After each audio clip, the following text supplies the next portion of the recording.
All right, ladies and gentlemen, Alexx Stuart is in the house. Very exciting. All right, I just need to find Alexx now. Hang on, Alexx, let me find you. Get rid of that. There you are. I'm going to pin you and I'm going to unmute you, and then that will be good. Hang on a minute. Oh, the technical, and it's so technical. Let me click here. Oh, I can't seem to unmute you, Alexx.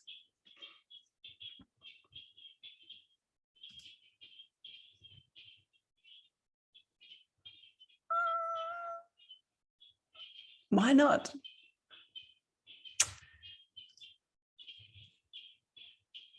Oh, what have I done, Alexx? This is just not good. Okay, bear with me 1 second. It's been all good so far. Oh, there. Whew. We're just about to have a slight meltdown. There we go. I was like, I'm not allowed to unmute myself. I'm a little mute prisoner. Right. Welcome, Alexx. The floor is yours. I'm going to disappear. I'm so excited for this. Awesome. I'm so glad I can hear you now. Okay, great. And have you introduced me, Helen, or shall I do a little background for people who don't know me? That would be wonderful. Yes, please. I've done a little intro, but I would love you to do one as well, please. Easy, no problems. Thank you. Well, hello, everybody. I am Alexx Stuart, founder of Tox Life. Hello, Karen. I'd love to hear people. Just let me know where you're tuning in from, just to get a little bit of an idea of who's here today. If you're familiar with Tox Life, I'm going to give you what I thought a little bit of an intro on that first, what it means to lead a low tox life. And then we're going to dive into food. And then, of course, you've had all the fantastic nutritional and practical advice from the wonderful Elise and Joe already today. So I'm going to talk a little bit more philosophical. That's more my vibe, the psychology of the way we eat and how we change things, how we function within society, who often choose to do quite different things in the mainstream still. And that can be really tough, especially if you're navigating a restricted diet or a different diet. I prefer to use the word different than, say, all the friends at school. And how do we navigate that? And then, of course, what I'll be talking about is how we build that outsourcing arsenal that makes us always feel like, even in the busiest of times and the craziest of weeks, we've got a plan and it doesn't need to all go to poop in those weeks. So I'm going to give you a few ideas that have worked for me over the years as a busy working parent, and if you have any questions along the way, that's why we have the chat group. So fire them. I'll try and incorporate them as they make sense in the flow of things. Otherwise, I'll do a quick scroll towards the end of our hour together and also have a look through there. So I know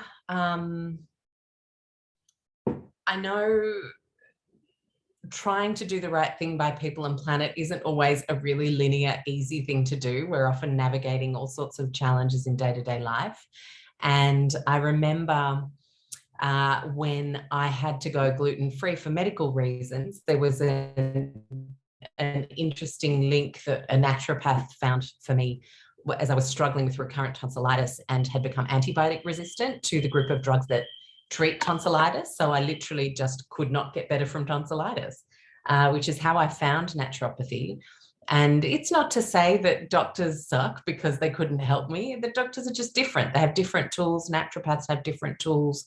And I am hellbent against polarization anytime I get to have a say in bringing us all together where we overlap rather than focusing on differences. And I think it's really important to all realize that we can build amazing health teams where all those professionals are playing to their strengths. And my naturopath certainly played to hers, found research that linked non-celiac gluten sensitivity with overgrowth of strep. And that for me was really interesting, but as a very busy packet reliant 28-year-old in hospitality, the idea of quitting gluten was a minefield.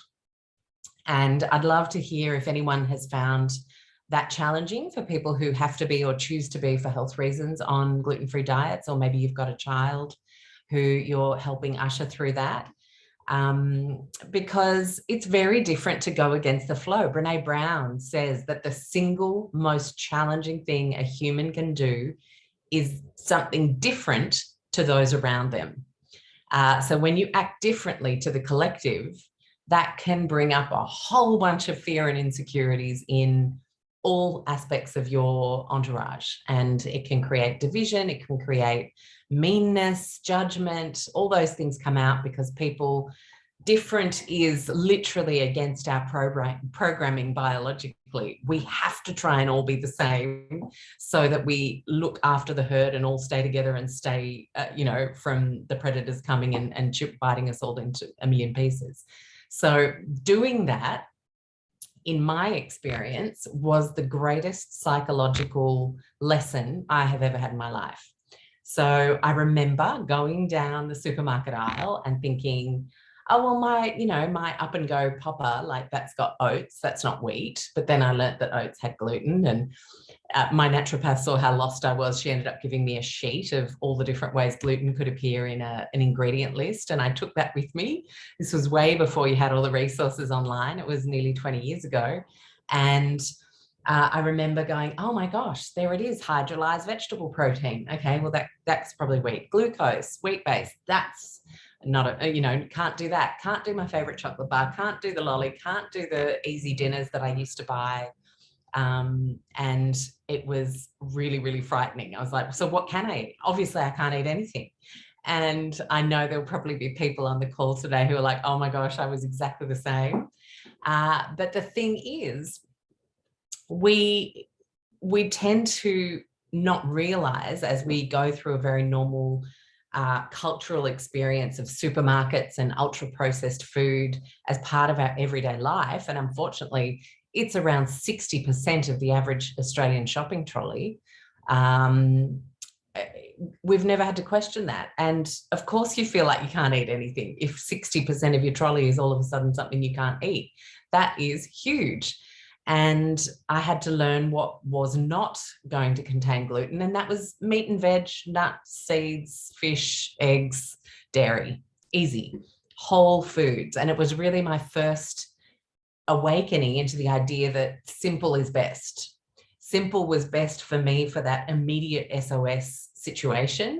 But as I started to learn more and more about all the other additives and preservatives and fillers and gels and thickeners in processed food, I started to realize that simple was actually best for everything, for everyone, and for all health. And so I started to go through social situations, realize, oh my gosh, it's the toughest thing people find getting their head around is just hearing that someone has to eat a different way. And that brings a huge amount of anxiety up for a host who's never had to consider it gluten-free, for example, for me, let alone grain-free. I know a lot of people on the call are fully grain-free.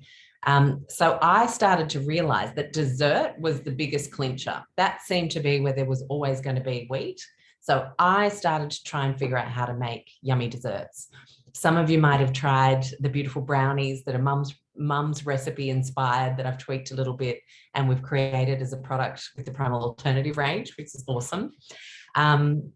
And that's just an example of some of the things I was making in the early days, playing around with different gluten-free flours. And I actually started to find the grain-free flours performed better. Rice flour I found really grainy, and I also felt that it was quite constipating, really quite heavy on the stomach. I can actually see a couple of you guys nodding, so maybe you've had the same experience. And that's where I landed on this tapioca and coconut flour ratio of 2/3 to 1/3. Completely invented it myself, and a whole bunch of very famous wellness people stole it in all sorts of ways when I was a little nobody, which was a little bit hard to deal with from my own excitement and pride at having discovered stuff like that and started to write the recipes and the blogs. But it was what it was. And I thought, well, it's not just about food for me anyway. I had started to write and share on food, but then through my pregnancy realized there was personal care and cleaning products that also had really suspect ingredients in them. So it wasn't just about food. It was all the things in the supermarket other than produce that really needed investigating. And so I started to investigate tooth floss, and then found that that was coated in Teflon, which is a PFAS technology that never breaks down in the environment, for example. And then went on and looked at all these everyday products. And friends were like, oh my gosh, this is such a minefield. Can you please write more so that I can just know what to buy? So I started to develop a really simple formula, which was every time I considered something, I would ask, where does this come from? How is it made? How far does it come to get here? And I'm very 80-20 on that, because I'm usually quality over distance if I have to make a choice. And if I can look at the answers to each of those questions and feel 100% comfortable, then I'll buy it. But if I don't feel 100% comfortable, and if it uncovers some pretty nasty truths, maybe, I started looking at, for example, the shareholder reports for companies like Mars and Arnott's and Nestle, and started to feel hugely disenfranchised by how much the CEOs were making, by how many political donations they were allowed to make, to then own dietitian bodies and governance. And it really helped me peel back a whole bunch of layers of injustice in our political systems. And I think some of the greatest injustices of our time, and boy, there's a bit of a perler that's erupted overnight in the States, as many women would be aware. It always comes back to money and influence and power. And for me, that is a devastating fact, but also once you know it, you can start to hyper-localize your day-to-day life through the way you cook, through the way you procure food, through the way we live, the choices we make in products, and we can start to choose for health and the planet, and really make that our cornerstone of the choices we're making in our day-to-day. And then the ripple effects of enough people doing that start to change the way things are. I mean, 10 years ago when I started Low Tox Life, or 12 actually now, if you had told me there would be farmers having biodynamic farming conferences and regenerative agriculture farming conferences where a whole bunch of conventional farmers were starting to turn up and be a part of those conversations and see how they might change the way they farm and move away from agricultural chemicals that are petroleum based and contain endocrine disruptors, I would have said, you're dreaming, it's too hard. But all we did was a whole bunch of us started talking about how things are grown, where they come from, and are we okay with that? And we started shopping accordingly to the answers. So I commend everybody who's on that rather difficult journey, doing something differently to what your friends and co-workers might be doing, but it's such a powerful one if enough of us do it. And it's a very peaceful way to protest.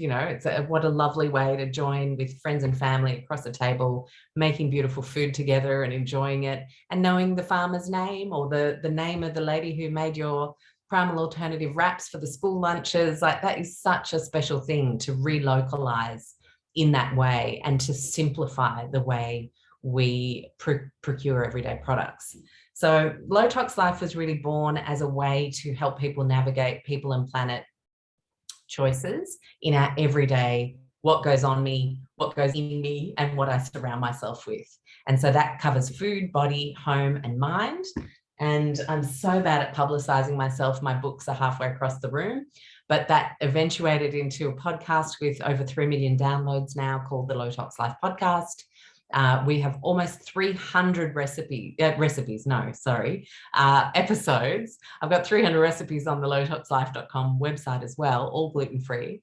But the podcast is fabulous because you can really pick any topic that you're interested in, and you'll have at least 20, 30, 40 shows that now are around the food, women's health is one of the topics, environment, whatever you're into, you'll find it there. So go on and have a dig.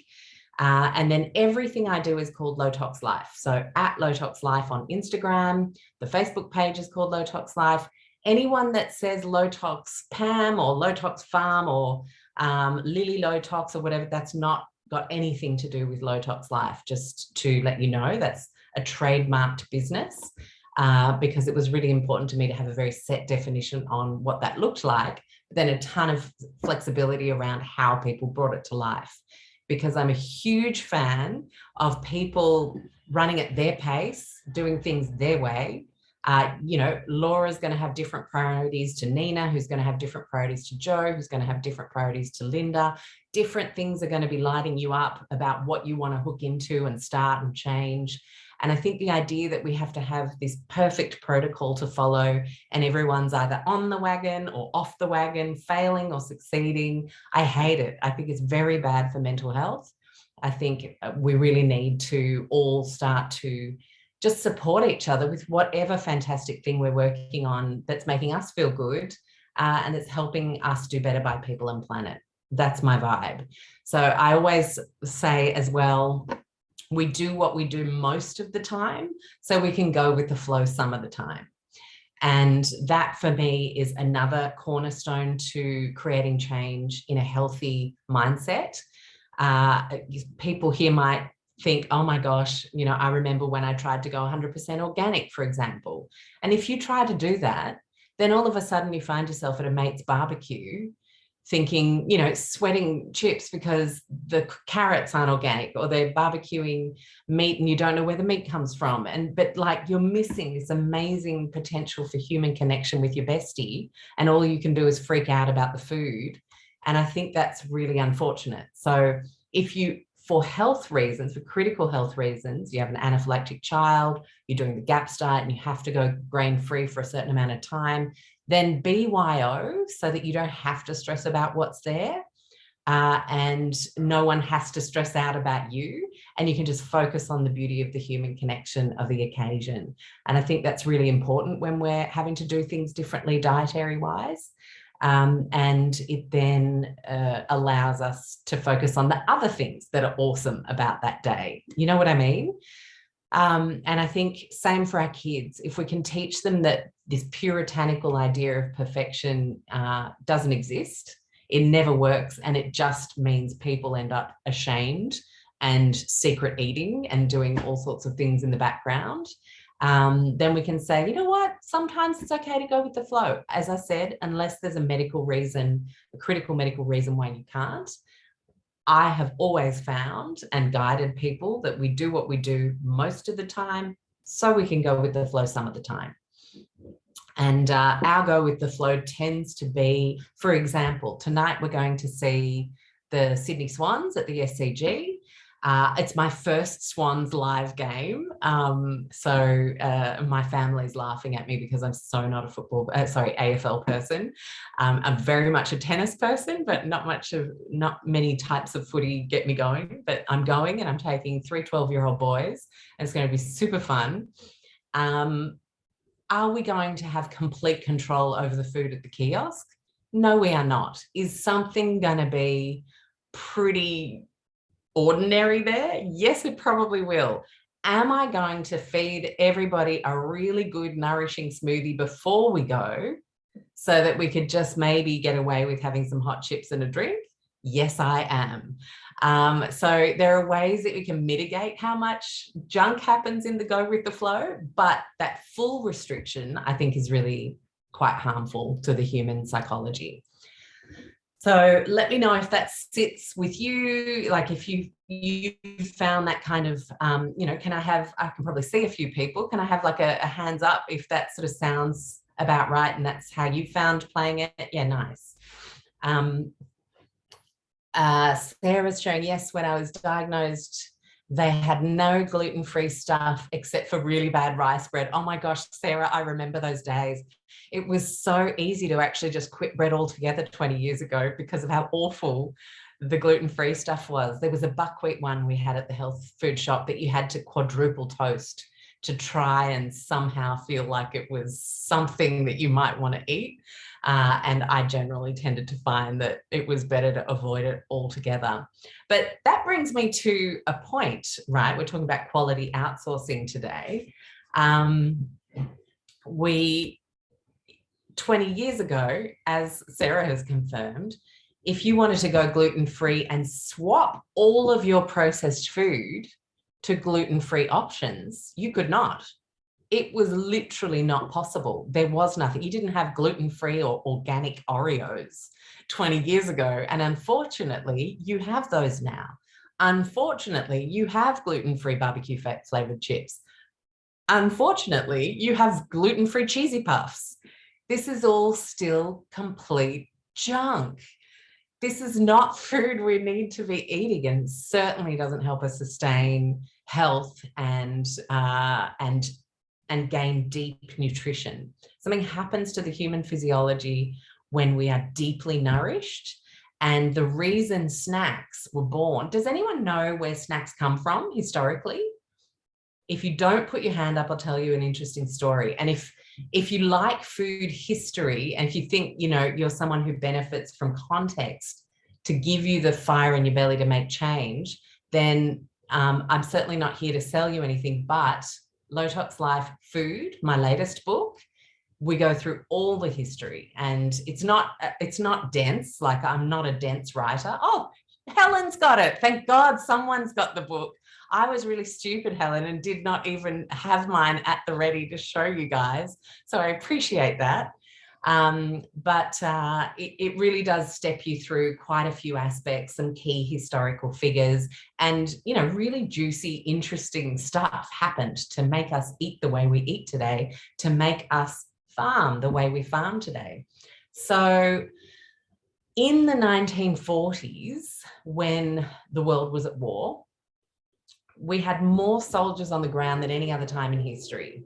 And to have that many soldiers on the ground all around, in the trenches, in the tanks, fighting, unfortunately, for years on end, there had to be a way to feed them.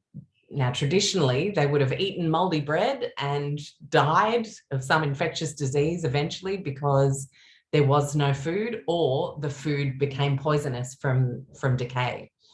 And so America decided that they would subsidize farmers to grow as much grain as they possibly could and produce as many long life cracker type foods as they possibly could. And this was the first evidence of the feed the world message through grain and intensive agriculture. And so when the World War was over, it certainly did its job as an emergency food, right? Canning technology for tinned fish and meats and vegetables, very important for wartime or famine or aid relief. These are emergency SOS situations though, right? They're not every day stuck up the trolley and take it home. But what happens at the end of the World War with all these companies that grew exponentially over that 5-6 year period is they have these subsidies, they have this political power now because they're big, big companies, and they don't want to stop earning all the money that they've been making during the war. And so they start to find different ways of using that grain. Just like the agricultural chemicals come from wartime chemicals that did not want to go out of business, so they found ways to use those wartime chemicals in agriculture. That's how we ended up with our petroleum-based fertilizers and pesticides and herbicides. The same thing happened with grains. And so the snack market was born. The cereal market was born. Hand up if you remember eating cereal for breakfast and being starving by 10 a.m. Literally impossible to sustain satisfaction until lunchtime, right? So we now have the genius business model of grains for breakfast, hyper-processed, often more and more sugar added as we see over time, and then needing to eat more. So crackers for recess, chips were born, and all of those sorts of foods just proliferated. Then, of course, candies. A lot of people, we might have some older people with us today who remember when the lolly aisle, the junk food aisle, actually went into the supermarkets. It wasn't until the mid-80s. A lot of people think this stuff's been around for yonks, but it's actually just not been around for that long. I was 9 years old. There was a parade at Double Bay Woolworths. down the road from my house. I'll never forget it. And so it's so recent, this way of eating that we've come to accept as normal, because when you're born and it's all around you, it's all you ever know, right? So it's really easy to just think, well, this is how it is. Just like it's really easy to think eczema, well, this is how it is, 1 in 3 kids. It's just so easy to think going to the pharmacy twice a week is how it is, because that's normal. Or going to the doctor once a month is easy, and that's normal, and we all do it. And just because something is normal does not make it optimal. And we always have to come back to that to solidify, I guess, why we do what we do. And sometimes it can be really hard to go against the grain. Oh, nice little pun there. But it is fundamentally wrong for our biology to consume as much grain as we have come to do in modern times. Like I said, we do what we do most of the time, so we can go with the flow some of the time. Bit of cracker and cheese at a party, at a function at school, once a term is really not going to break the bank for the average human unless you're a celiac and you really have to avoid it. Like I say, there's always the group of medical critical, and that's completely important to respect. But then there's the go with the flow team who get to just not freak out every time something's slightly not ideal. And I think that's really important for mental health. So Eilish is saying here, I remember crying over eating Weet Bix in Ireland. I hated it so much, it made my tummy hurt. Oh my gosh, that's awful. Eilish, I hounded my mum to buy it because all of my friends kept saying they were eating it for breakfast. And mum was like, okay, I don't get it. It's like literally blocks of cement. She's French, and we were an egg on toast kind of family growing up. But she bought it, and I did it, and I put the warm milk and the honey, and I did the whole thing that my friends told me to do, and I had a bite, and I was like, excuse me, but what? this is what people eat and go through buckets of every week. I just didn't get it either. So no judgment on people who really found it hard to break up with Weet Bix, but that was the easiest thing for me to avoid ever, I think. Eating stones, someone's saying here. A naturopath helped clear my children's eczema in 2 weeks after 4 years of using creams and washes. Gut and liver detox. Hello, exactly. Often things on the skin are just warning signs for something internal, as many of us on the call are going to know.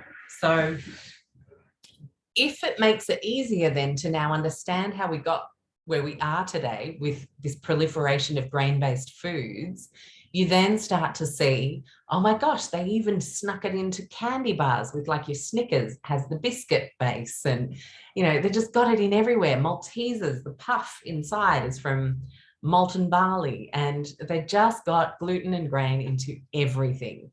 So I would find it really interesting to go back in history and see how many people had celiac or non-celiac gluten sensitivity symptoms back in the day, where there was just a sourdough loaf that was available, and everyone would have a slice a day or whatever, but most of the diet was meat and veg and fruit. It would be really interesting to go back in time. In fact, if you haven't read the book, Weston A. Price, Nutrition and Physical Degeneration, it sounds big and fancy, but what it is it's a cultural exploration by dentists of the 1930s who traveled the world and studied Indigenous populations, or populations who had not been affected by railroad and trade yet. So as soon as a railroad went in, and there was this fascinating town in Switzerland, actually, little tiny town, they'd never needed a dentist. 2,000 people lived there. There was a doctor who came through a couple of times a year, and that was literally all the healthcare that was required. And in this town, the first time they went, he went and he was measuring everything by the success of the teeth. He would look for healthy teeth, unhealthy teeth, jaws that had been squished and closed into narrow faces versus wide faces that could actually take all of your teeth. And when he went through the first time, he didn't find any tooth decay. He came back about 10 years later, and a railroad had gone in and they'd started trading flour and sugar. And when he came back just 10 years later, there were 2 dentists in the town and tooth decay was rife. That's one town, 2 ingredients introduced, health disaster. So, I mean, it really, for me, is one of the examples that's always stood out in my mind as I learnt about the food system and started to see the kinds of foods that promoted health and wellness and good farming practices versus robbed us of health and wellness and extractive farming practices. And for me, that's the way you break up with the junk. That's the way you break up with the cravings. To really, I'm someone who, once I've got the details and the context, it's not a, oh, I shouldn't have that, I'm trying to cut down. It becomes a, as if I'd eat that. Like, nothing about how that's made or where it comes from is something I agree with.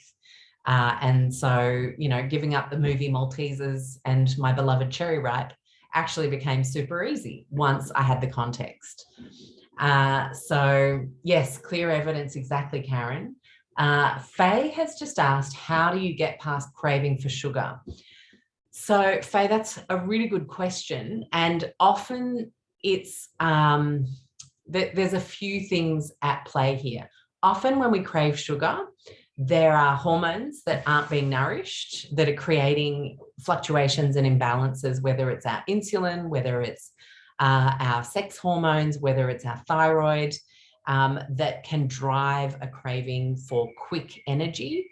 If you have underlying infections, if you are exposed to environmental toxins like mold, or you have an unidentified Lyme infection, for example, you can end up with mitochondrial issues. Mitochondria are like our little batteries, right? They're the things that give us that willpower to go, the get up, the feeling that you're light on your feet when you go up a flight of stairs instead of feeling like your legs are lead.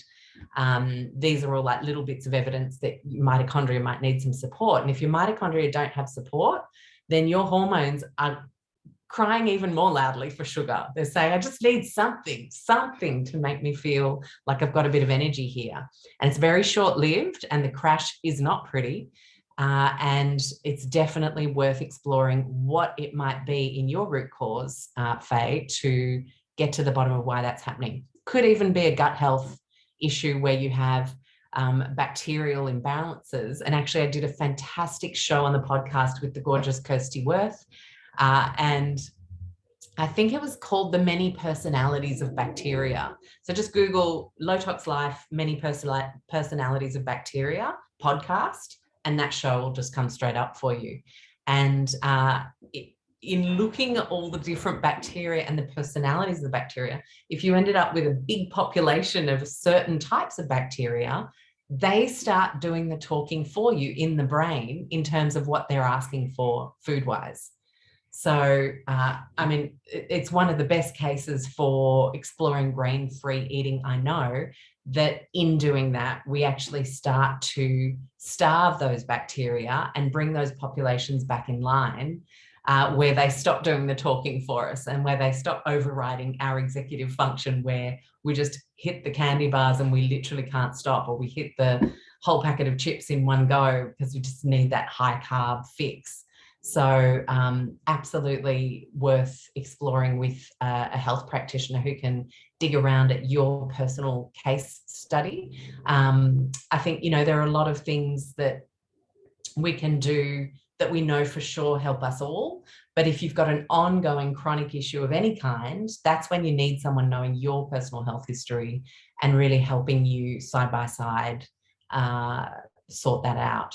Adriana's saying, I was exposed to mold in a previous house for over a month. We're now in a mold-free home, but not sure if that exposure left us with consequences we're not aware of. Adriana, as someone who knows a lot about mold, unfortunately, oh, for a year, yes. I was going to say a month you could get away with. A year, that's a while. I was in one for 7 years. We didn't know. And I became incredibly unwell. And for anyone, I'm just going to pull up, I'll pull up the blog post I've done, which has an aggregation of everything we've ever done on mold, so that you can read my story and all the shows that have something to do with it, just so I don't go too much into mold here. Mold affects the gut in the sense that you can end up being obviously gut-brain axis. It's a brain inflammation agent, the mycotoxins that mold spores emit, and we really want to make sure that we don't have any just hanging around in our guts. And one of the best things you can do is just take a charcoal tablet before bed for a couple of weeks. That tends to get rid of any excess mold that might be hanging around. Just as long as you're taking it far, far away from any supplements or medications that you've been prescribed, because charcoal is a binder, so it will bind to anything. Great news is it binds to mold and other toxins. It binds to excess viral loads that you might have kicking around during the Rona times as well, so it can be very useful for that. But really worth just exploring. If you think you have mold symptoms, brain inflammation, constipation or diarrhea, skin issues, histamine issues, a charcoal tablet before bed is a very, very safe solo experiment that you can do without a practitioner, to see if it moves the needle for you. Very welcome. Okay, so we've got 25 minutes left. What's a good charcoal brand? My favorite are the bulletproof ones, and I can actually pull up for you. Hold on. Makes it so easy doing these online, where you can just go straight to the helpful links. And remember, I'm happy to answer questions while we're together today. So feel free to post them in the chat. Voila. So if you go to Optimize, that is where I get the bulletproof charcoal. They've got some really high quality supplements there. Bulletproof has the highest dosage in one capsule, and that's why I go for that one. It's really, really good.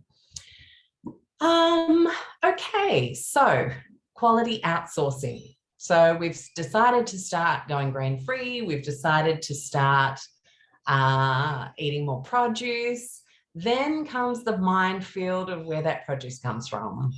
And often we start to, I remember when I learned about factory farming, for example, about 15 years ago, was absolutely horrified. I thought that meant I had to go vegetarian. That same thing happens to a lot of people. We might have people that are vegetarian or vegan on the call today. And by no means am I here to judge anyone for any way of eating, but I can tell you right now, vegetarianism did not suit me at all. Probably because of my non-celiac gluten sensitivity and genetics. I am someone who absolutely thrives on eating animal protein. And that devastated me. You know, we talk about this perfection seeking. So if you think you have to be perfect by not eating animal meat, for example, but you need it, then comes shame, secrecy, all the horrible mental health things. You know, we see these poor people who start vegan blogs, and then comes their confession post 4 years down the track, where they share that they felt called to eat an egg, and then the whole internet just comes down on them like a ton of bricks, hating on them. And you just think, oh my gosh, how did we get here? It's awful. And so eat however you want to eat, people, but let's all see if we can source in a way that is most peaceful for the earth. And I think for me, when I started to look at farming, when I started to look at it being impossible to eat without death, and by that I mean, like, I remember reading Matthew Evans's book. I'm a huge fan of Matt, and he's an incredible researcher. He was a long-form journalist for many years before he went into authoring. And in his book, he just started asking vegetable farmers of all types of vegetables how they deal with rabbits or mice or anything else. And every time there would be, like, the snow pea farmer who kills about 200 deer in Tasmania a year to keep the snow peas safe. And so we think we're doing something and this is why the narratives that come into culture need to be questioned, because we have to wonder where they come from and how much is true and what are the shades of grey in every way of doing things. And while that is much more complex to do, at the same time, when we start to thrive in complexity and have an understanding that me and my mate are going to see differently on a few things, but we're also going to be able to see each other's point of view from a few different perspectives, then we can actually be a lot more peaceful as a society, and we can start to remedy this extreme polarization that we're experiencing, where you can't even make a comment about anything without someone abusing you online these days. Oh, actually, I've got Manda. Oh, Manda, you're such a legend. So, little story about Manda, Primalista up in Queensland. She provided those ridiculously good choc chip cookies in like little mini form for a talk I gave at Gold Coast Libraries a couple of weeks ago. And everyone thought that they were such a hit, Manda. So thank you. She's saying, meant to ask you at the library a few weeks ago. I know you love solid techniques. What is best to use to roast veggies and things in the oven? I have I wonder if I've got it here. No, it's over there. No, I don't shop for much of my kitchen products in a regular department store or a kitchen warehouse or Victoria's basement. I don't go to any of those things. I go to hospitality shops. Hospitality shops are where chefs shop. A, you get much cheaper prices, and B, you get much better performing products. Caveat there is Le Creuset, the enamel coated ranges of pots, and Chasseur as well are fantastic